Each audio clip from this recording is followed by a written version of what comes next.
23 февраля.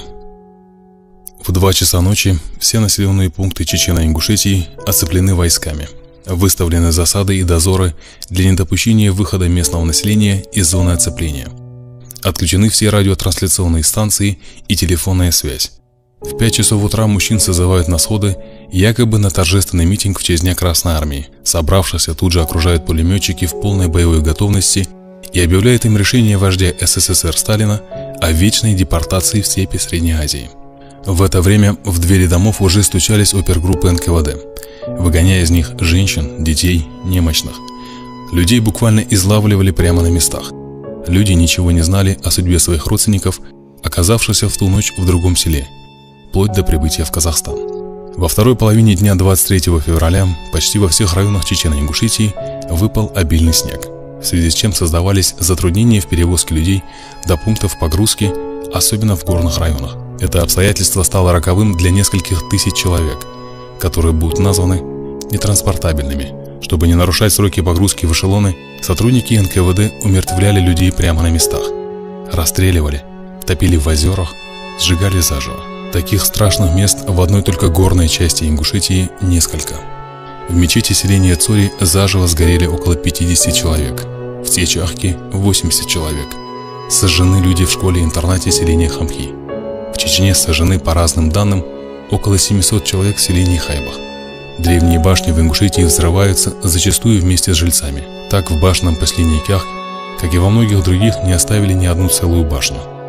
Уже к утру следующего дня из населенных пунктов будет вывезено 333 739 человек. Всего до 29 числа количество отправленных в ссылку составит более 490 тысяч человек. Территорию СССР разделят между соседними республиками – Ставропольским краем, Дагестаном, Грузией, Северной Осетией. В Северной Осетии уже 5 марта 1944 года был утвержден план по переименованию и расселению новых остинских территорий. Были составлены списки желающих заселить опустевшие дома соседей, количество которых превышало лимит, выделенный верховным руководством для осетин. Все без исключения работники НКВД и жители соседних республик, участвовавшие в операции по выселению ингушей и чеченцев, были представлены к награде Героев СССР. В это же время звезды героев на фронтах Великой Отечественной войны получали свыше 50 тысяч ингушей и чеченцев, воюя на передовой с внешним врагом. После того, как их народы были объявлены врагами народа, их снимают с фронтов и с них снимают награды.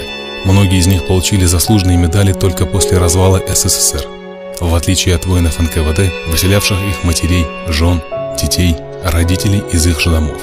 После смерти Сталина назад не вернулось свыше 40% депортированных. 23 февраля станет черным днем в истории ингушского и чеченского народов. За всю свою историю ингуши и чеченцы не раз сталкивались с угрозой уничтожения.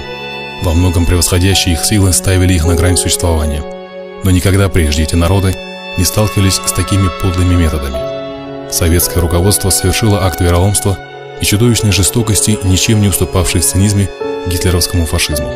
Навсегда останется в памяти каждого настоящего ингуша и чеченца святая память об отцах, память о сотнях тысячах погибших. 23 февраля. День памяти и скорби. Далгозат Павлдолт Бейнчар.